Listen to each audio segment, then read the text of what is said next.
नमस्कार। मिथुन राशि के सभी दर्शकों का बहुत बहुत स्वागत। आज चर्चा की जाएगी 7 वर्ष तक लगातार अभी मिथुन के लिए कौन कौन से ग्रहों के परिवर्तन होने वाले हैं तथा आपको क्या हार्म कर सकते हैं या लाभ पहुंचाएंगे। एक एक चीज को बड़े धीरे से आप नोट कर सकते हैं और ये वीडियो बार बार आपको नहीं मिलेगा या गुम हो जाते हैं यूट्यूब में। आप कुछ खास पॉइंट नोट कर सकते हैं या इसको सेव करके भी रख सकते हैं। आपके लगभग 7 साल तक ये वीडियो काम आएगा। आपको ध्यान देना है इस बात पर। जो भी मिथुन राशि के जातक हैं, आप देखेंगे कि इस संसार में 3 ग्रह बड़े इंपॉर्टेंट हैं। नंबर 1 बृहस्पति, गुरु हैं और जहां भी जाएंगे, गु शब्द को संस्कृत में अंधकार कहा गया है। रू का मतलब है प्रकाश। जहां भी जाएंगे प्रकाशित करेंगे, अंधकार से प्रकाश में ले जाएंगे और यही बृहस्पति आपके भाग्य का निर्धारण करते हैं। जिधर जाएंगे, चल पड़े जिधर इनके डग पग तो कल्याणकारी होते हैं। नंबर 1। दूसरा, कलयुग के सबसे बड़े राजा और न्यायाधीश, सबसे बड़ा काम करने वाले शनि है और उसके बाद है राहु।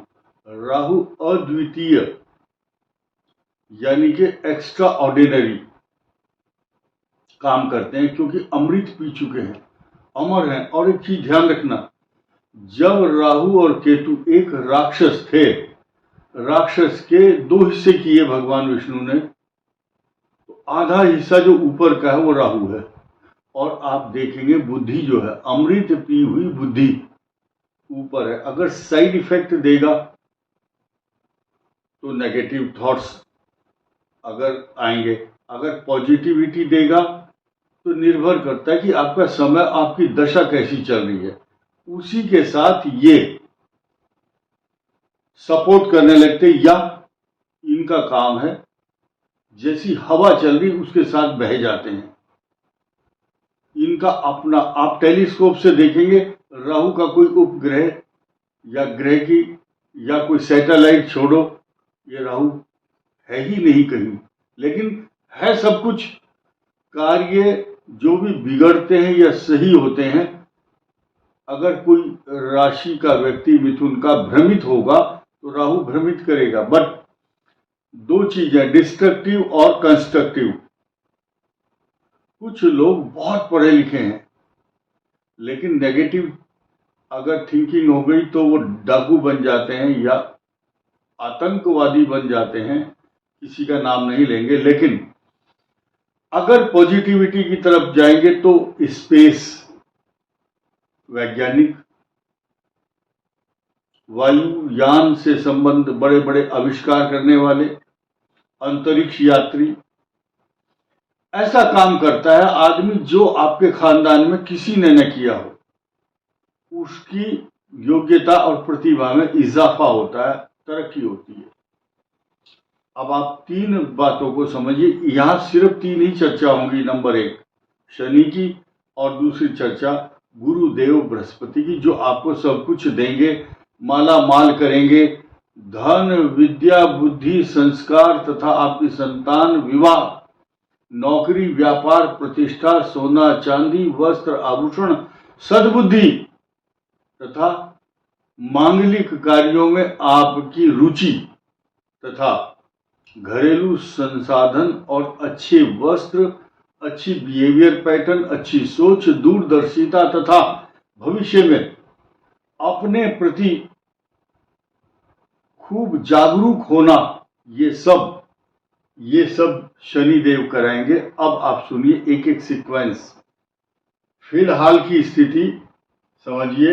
ये स्थिति, शनि आपको यहां परिश्रम करने के लिए मजबूर करता है कि काम करो तो लाभ मिलेगा। लाभ स्थान है 2nd हाउस। यहां जहां शनि है तो आपके किए हुए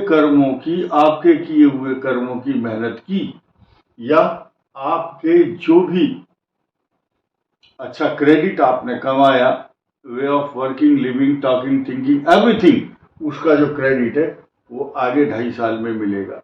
तो मैं इनकी तारीखें बताऊंगा, इसलिए बोल रहा था कि आप कागज और पेंसिल लेकर उसको नोट कर सकते हैं एक एक चीज को। देखिए, मेष राशि में 3 जून 2027 को यहाँ शनि आएंगे।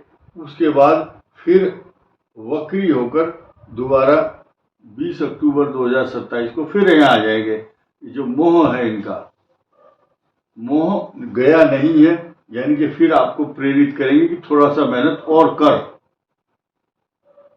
ये रेट्रोग्रेड होने की जो पोजीशन है, जब समय आएगा फिर दोबारा बताएंगे, लेकिन उसके बाद कुछ समय यानी कि 4 महीने लगभग यहाँ रहने के बाद मीन में फिर दोबारा मेष में आएंगे बृहस्पति शनि देव। देव शब्द कहा है मैंने, इसलिए शनि जो है जब ग्रह के रूप में काम करता है तो कष्ट देता है, और जब देने पे आता है तो ढेरों के ढेर देता है, तब उसका नाम देवता है, शनि देव। क्योंकि देवता देवत्व के गुण आपके अंदर भर देते हैं और आपको क्रेडिट देते हैं इस बात का। ये तारीख नोट कर लीजिए, 23 फरवरी 2028 को मेष में, और उसके बाद फिर 8 अगस्त 2029 को इनका 12th हाउस में प्रवेश माना जाएगा और हो जाएगा। ये स्थिति 2.5 ईयर तक मिथुन के लिए एक प्रकार से बहुत बड़े इन्वेस्टमेंट का सूचक भी है और आपके भाग्य उदय का सूचक भी है। यहाँ 2 चीज नोट करनी है आपने। मिथुन राशि हो चाहे कोई भी हो, 12वें भाव में कारक माना गया है शनि, गोचर में या जन्म लगन में। अब इसकी यहाँ तारीफ क्यों हो रही है, जबकि हर राशि के साथ ये कंडीशन नहीं होती। ना धनु के साथ है ये, और ना मीन के साथ है, और ना कुंभ के साथ है। अब ये यहाँ जो बुद्धिजीवी हैं, बड़े ज्ञानी हैं, जो ज्योतिष के मर्म को या दृष्टियों को पहचानते हैं ग्रहों की, वो समझ सकते हैं। अब मैं क्या बताने वाला हूँ, देखिए, इस शनि की दृष्टि सीधे सीधे आपके भाग्य स्थान पर होगी। ये 10वीं दृष्टि है। तो भले ही मुद्दई लाख बुरा चाहे, क्या होता है वही होता है जो मंजूर है शनि होता है। शनि को बहुत कुछ मंजूर है, और ये आपके भाग्य को ना बिगड़ने देंगे, ना आपको फिसलने देंगे, और पापों से बचाएंगे, पाप कर्म से बचाएंगे, और धर्म कर्म, मंदिर, मांगलिक कार्य, शुभ कार्य, विवाह तथा दान देना, ये प्रक्रिया उस समय रहेगी, आपके हाथ से कराए गए। और विदेश यात्रा का योग यही बनाएगा शनि जब यहाँ आएंगे। तारीख नोट कर लीजिए, 8 अगस्त 2029। कुछ लोग ये बोलते हैं कि जो आप प्रेडिक्शन कर रहे हैं इसके हिसाब से हम प्लानिंग करेंगे अपनी लाइफ की अगली। कुछ लोग संतान की प्लानिंग करते हैं, और कुछ लोग जिज्ञासा, क्यूरियोसिटी है कि मेरा होगा क्या भविष्य में। ये तारीख मैंने बताई, लेकिन शनि के वक्री और मार्गी होने का सिलसिला अभी थमा नहीं है। फिर दूसरी खबर सुनिए आप, जब शनि यहाँ आ जाएंगे 8 अगस्त 2029 को नोट कर लीजिए, उसके बाद फिर रेट्रोग्रेड मोशन में इनकम हाउस में फिर आएंगे यहाँ शनि। अब शनि का मिथुन राशि पर ये आंख मिचोनी का जो खेल है, ये कितने बड़े प्रिविलेज दे रहा है। कुछ लोग सोचते हैं अच्छा हमारी ढैया और शनि की साढ़े साथी चलती रहे, क्योंकि ये तो लाभ देने वाली है। अब देखिए, लाभ शब्द, लाभ भाव में बैठे हैं यहाँ, और यहाँ बैठने के बाद आपका जो अष्टम भाव है, यहाँ दृष्टि है इनकी मृत्यु स्थान पर, यानी कि मृत्यु नहीं देगा, अकाल मृत्यु नहीं देगा, कष्टों से बचाएगा। ये दीर्घायु योग माना गया है इसकी दृष्टि यहाँ पर। तो अब देखिए, यहाँ शनि है तो कर्म के लिए प्रेरित करते हैं, यहाँ आएंगे तो इनकम, और यहाँ आएंगे तो भाग्य को पल्लवित, पुष्पित और पोषित, हर्षित, आनंदित, सुगंधित करते हैं आपकी लाइफ को यहाँ पर आने के बाद। अब ये स्थिति 17/4/2030 तक यही रहेगी। उसके बाद यहाँ जब आ जाएंगे वृषभ राशि में शनि, और कौन सी तारीख को आएंगे, 5 अक्टूबर 2029 को मेष में आने के बाद मेष में से फिर परिवर्तित होकर 17/4/2030 तक यहाँ रहेंगे। 17/4/2030 नोट कर लीजिए। अब जब 7 साल लिखा हुआ तो अब अगली बात सुनिए। 31/5/2032 को मिथुन में प्रवेश होगा। ये मित्र राशि है और इनकी शनि की यहीं पर दृष्टि आ जाएगी। हम गाड़ी को लेकर के चले थे कहाँ से? मीन राशि से, और ये सफर हमारा यहाँ रहा। यहाँ आने के बाद सफर थम जाता है। 7 साल हो चुके हैं और यहाँ आने के बाद फिर दृष्टि यहीं जाएगी, यानी कि जहाँ से चले वहीं आकर के गाड़ी को रोक दिया। लेकिन ये जो सफर रहा है इनका, ये बहुत ही एक्स्ट्रा ऑर्डिनरी है, नोट कर लेना। अब आइए हम दूसरी स्थिति पर आते हैं, यह है बृहस्पति की। बृहस्पति 1 साल तक इस राशि पर रहते हैं, लेकिन अब मिथुन पर ही चल रहे हैं। ये गजकेसरी योग है, बहुत एक्स्ट्रा ऑर्डिनरी, अच्छा है। मिथुन राशि वाले सज्जन रहते हैं, लेकिन ये डिसीजन मेकिंग नहीं होते, इसलिए कुछ लोग इनको अपने रिमोट से चलाने की कोशिश भी करते हैं, लेकिन जब विद्रोह पर उतारू होते हैं तो फिर इनको कोई रोक नहीं सकता। इनके मन में बहुत अच्छी प्लानिंग, बहुत अच्छे मैथमेटिशियन, यानी डॉक्टर, वकील, जज, प्रोफेसर, अच्छे एस्ट्रोलॉजर, जिनका मिथुन राशि हो या जिनका सूर्य मिथुन में हो या जिनका बुध बहुत मजबूत है, वो ज्योतिषी होते हैं, अच्छे एस्ट्रोलॉजर भी होते हैं। अब यहाँ गजकेसरी योग भी बन रहा है मिथुन का, बृहस्पति का, जून 2027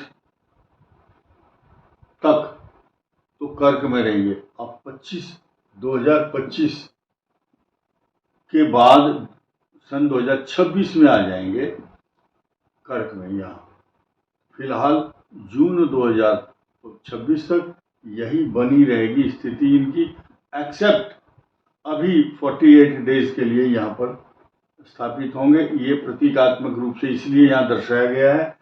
और जब ये स्थिति यहाँ 2027 में बदल जाएगी तो यहाँ होगी। तो अब इनके लाभ देखिए, यहाँ बृहस्पति अच्छा फल देगा।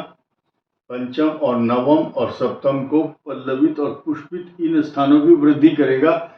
आपका स्वरूप, आपका शरीर, आपकी संतान, आपकी एजुकेशन, आपका मैरिज लाइफ और आपका भाग्य। यहाँ कर्क का बृहस्पति कई दिन तक अच्छे लाभ देगा, धन देगा, कुटुंब, वाणी, लंबी आयु, अच्छा स्वास्थ्य देगा। यहाँ इसके बाद अब यहाँ बृहस्पति आने के बहुत सारे मीनिंग है। इनकम हाउस पर दृष्टि, आपके मैरिज लाइफ पर दृष्टि, और सबसे बड़ी चीज यह है, ये बृहस्पति की जब यहाँ दृष्टि होगी, ये जो 9 लिखा हुआ है ये इन्हीं की तो राशि है, और भाग्य स्थान को भी देखेंगे, इनकम हाउस को भी देखेंगे। तो कुल मिलाकर के मिथुन की जो एक सुपर फास्ट जो यात्रा है उसमें कोई बाधा नहीं आ रही है। अभी आप रुकना, राहु के जो ट्रांजिट है उसकी भी बात करेंगे, बस 1 मिनट और रुकिए आप। बृहस्पति यहाँ आने के बाद यहाँ उच्च दृष्टि है, स्वग्रही दृष्टि है, और आपको सुख के साधन प्रोवाइड कराएंगे। इसीलिए ये जो 7 साल है ये छोटा मोटा लाइफ का बहुत बड़ा इंपॉर्टेंट हिस्सा होता है, और ऐसा ये टर्निंग पॉइंट है मिथुन राशि का अगले 7 साल का। ये बहुत कुछ देने वाला है। यहाँ चतुर्थ भाव में अच्छे परिणाम दिए। यहाँ मिथुन राशि और कन्या में शत्रु राशि होती है, लेकिन यहाँ स्वग्रही है। और इस बृहस्पति के परिणाम यहाँ भी देखने को मिलेंगे। ये भी शत्रु राशि है। एक नियम है, जब जब जिस राशि में बृहस्पति बैठता है तो या तो जहां दृष्टि डालता है तो वहां या तो यह राशि होगी सम या फिर होगी शत्रु राशि। अब देखेंगे आप कि ये शत्रु राशि हुई, ये शत्रु राशि है। अब आइए नई चीज सुनिए। यहाँ आने के बाद संतान भाव, यहाँ शत्रु राशि है, लेकिन पंचम भाव ज्ञान, बुद्धि, विवेक, संतान, और सबसे बड़ी चीज क्या है, वो ये है कि पंचम भाव के कारक माने जाते हैं।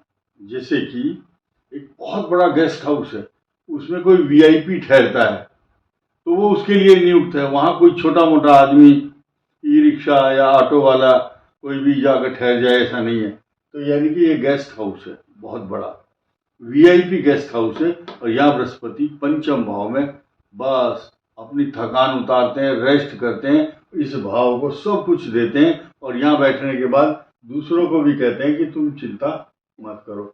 यहाँ आकर के लग्न को और आपके भाग्य स्थान को मजबूती देंगे, साथ साथ इस इनकम हाउस को ज्यादा मजबूत कर देते हैं। छठे भाव में बहुत अच्छे परिणाम, क्योंकि यहाँ बैठने के बाद आपकी उच्च दृष्टि होगी बृहस्पति की आपके धन कुटुंब वाणी, और आपको खर्चों से, नुकसान से बचाएंगे और आपकी उन्नति में इजाफा होगा। क्योंकि उन्नति पद प्रतिष्ठा मान सम्मान बिजनेस, क्योंकि बृहस्पति की दृष्टि यहाँ है। अब लास्ट सफर का लास्ट डेस्टिनेशन और अंतिम पॉइंट क्या है आज का। बृहस्पति यहाँ अपनी मूल त्रिकोण राशि में उच्च में होंगे।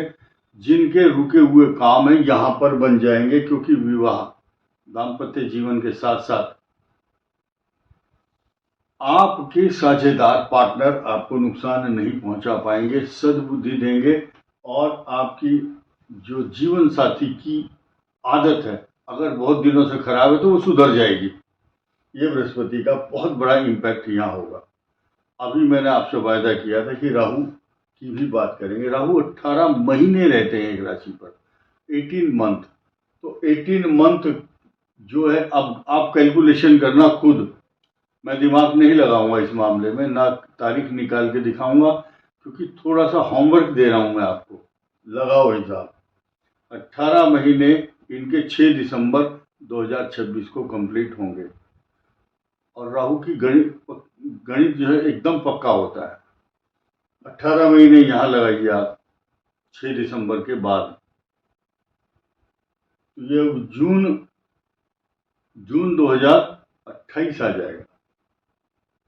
क्योंकि 2026 दिसंबर पूरा एक साल, और उसके बाद जून 2028 फिर आ जाएगा 18 महीने यहाँ, फिर 18 महीने इधर, ऐसे सीक्वेंस चलेगा। क्योंकि उल्टा चलता है, बाकी ग्रह बृहस्पति शनि ऐसे चलते हैं। तो ये है क्लॉकवाइज। ये यहाँ पोजीशन बहुत खराब नहीं है, यहाँ ज्यादा अच्छी होगी, क्योंकि मकर से ज्यादा स्नेह है राहु का। यहाँ राहु नीच राशि में माने जाते हैं, लेकिन इनकी स्थिति और शर्त यही है कि जैसी ग्रह दशा और उसका अंतर प्रत्यंतर चल रहा होगा वैसे ही परिणाम देंगे। और इसके बाद यहाँ आने के बाद भी अच्छे परिणाम देंगे। अब देखिए यहाँ कैलकुलेशन देखिए, यहाँ आने के बाद इधर जब ये गोचर करेंगे, कभी शनि पर दृष्टि होगी, कभी बृहस्पति की इन पर होगी। तो ये जो समीकरण है बीच बीच में, वो उस समय क्या हालात बनेंगे उसी समय बताएंगे। परंतु ये हालात जो चल रहे हैं, छठे भाव में राहु शत्रुओं का विनाश करेगा, यहाँ पर आकर के कोई नुकसान नहीं करेंगे अष्टम भाव में, क्योंकि मकर इनकी प्रिय राशि है। तो ये कुल मिलाकर के जो समीकरण बताया है मैंने, अगर राहु के अगले वीडियो में हम बताएंगे राहु के 10 बढ़िया उपाय, अगर वो आपने सुन लिए या कर लिए तो आपके जीवन में राहु से संबंधित, या राहु आपकी संतान, आपका परिवार, आपकी नौकरी, आपकी रेपुटेशन, आपके झगड़े, या आपके ऊपर नजर लगी हुई है, तो ये सब समाप्त हो जाएगी। उस वीडियो को आप वेट कीजिए, 1-2 दिन के बाद बताएंगे राहु के 10 उपाय। इस वीडियो में इतना ही। धन्यवाद, नमस्कार।